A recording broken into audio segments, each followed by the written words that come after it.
Inspector, गंधरा माझी. पण madam. काय झालं? बंदूक कधी हातात नाही घेतली?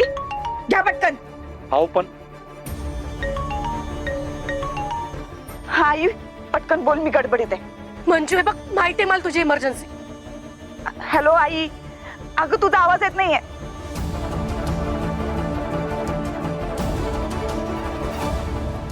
हॅलो हॅलो आई.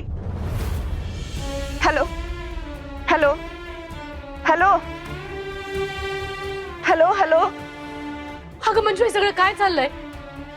पटकन बोल, इथं लय मोठी इमर्जन्सी आली. तू सत्यचित्रावर बंदूक रोखलीस? आई अगं, माझा नाईलाज आहे.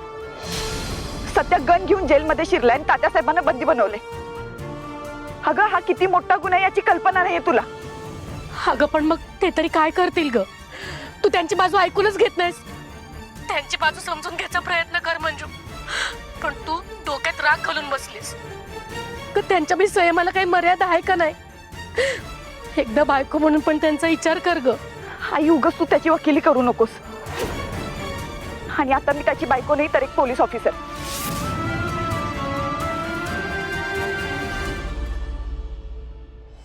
अगं, समोरच्याला आपली बाजू सांगायची ही कुठली पद्धत आहे? कायदा हातात घेऊन न्यायाची लढाई लढतो हा.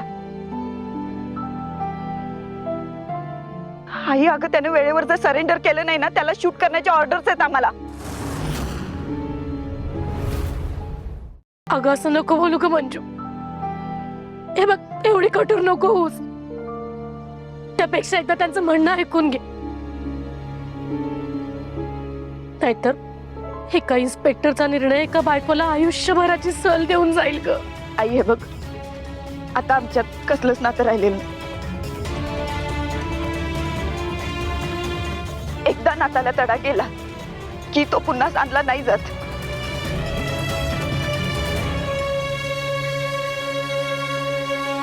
तुम्ही ना कुणीच मला काही समजवायच्या भानगडीत पडू नका. आता ही लढाई इन्स्पेक्टर विरुद्ध बायको अशी नाहीये, कायदा विरुद्ध गुन्हेगार अशी. मंजू, मंजू ऐक.